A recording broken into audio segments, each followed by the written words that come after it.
අද වීඩියෝ එක නම් හරිම විශේෂයි. ඒක හින්දා පොඩ්ඩක්වත් මග අරින්න නැතුව බලන්න කියලා ආදරයෙන් ඉල්ලනවා.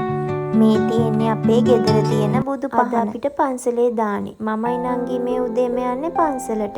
අද මං ඔයාලව එක් කරා යන්නේ ඓතිහාසික වටිනාකමක් තියෙන අපේ බෝගඩ පුරාණ ටැම්පිට විහාරයට. බලන්නකො අපේ පන්සලේ තියෙන ශාන්ත බව. අද මං ඔයාලට අපේ පන්සලේ තියෙන විශේෂ දේවල් ටිකක් පෙන්වන්නම්. මේ තියෙන්නේ අවුරුදු 100ක් පරණ අපේ පන්සලේ ලැබුම්ගේ. පුරාවිද්‍යාඥයන් කඩන්න නැතුව ආරක්ෂා කරන්න කියපු නිසා දැනට තියෙන්නේ මේ වගේ තත්ත්වයක.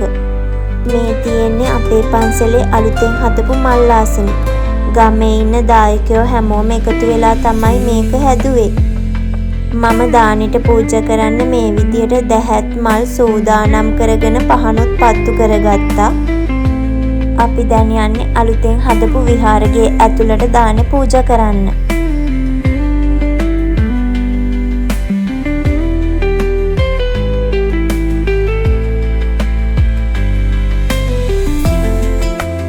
මේ ඉන්නේ අපේ පන්සලේ වැඩහිටි අතීත ලොකු හාමුදුරුවෝ.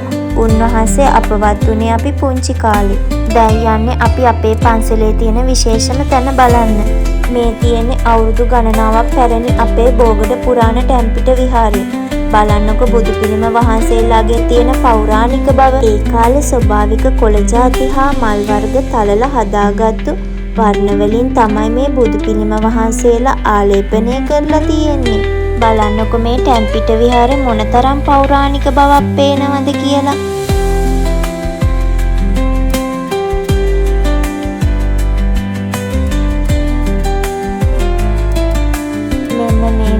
තමයි ටැම්පිට විහාරයේ යට කොටස නිර්මාණය කරලා තියෙන්නේ. ඒ වගේම මේ පැරණි මල් ආසනය දකිද්දි හිතාගන්න පුළුවන් නේද මේක කොච්චර පැරණිද කියලා.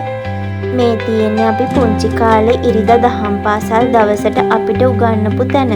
දැනටත් මෙතනම තමයි උගන්වන්නේ.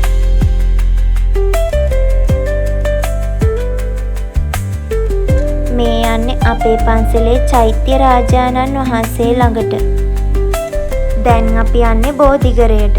කාලයක් තිස්සේ පැවති නිසා බෝධිගරය වටේ තරමක් ගෙවී ගිහින්.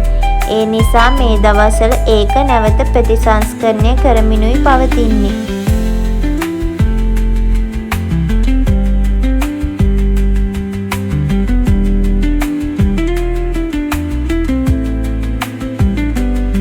දැන් මම ඔයාලව එක් කරා යන්නේ පන්සල් වත්තේ තියෙන පීල්ල බලන්න.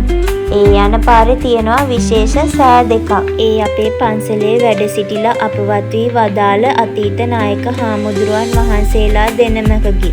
ඔන්න අපි පීල්ල ළඟට ආවා. මේකේ තියෙන විශේෂත්වය කොටුව ඇතුලේ බඹ ගානක් යටට පිහිටලා තියෙන ළිඳ. ඉස්සර කාලේ තදින් වහිනකොට මේ ළිඳ උතුරලා වතුර ගලන නිසායි මෙහෙම වට කරලා තියෙන්නේ. ගමේ ගොඩක් අය එන්නේ මෙතෙන්ට. කාන්තාවන්ටයි පිරිමින්ටයි නාන දෙපැත්තක් වෙන් කරලා තියෙන්නේ. මෙච්චර කාලෙකට මේ පීල්ලේ වතුර හිඳිලා නැහැ. හරිම පිරිසිදු හොඳ වතුර තියෙන්නේ. අපිත් අවස්ථාවක් ලැබුණු ගමන්ම මෙතෙන්ට නාන්න එනවා. කැඹුරු නිසා බලද්දි පොඩි භයානක පෙනුමකුත් තියෙනවා නේද?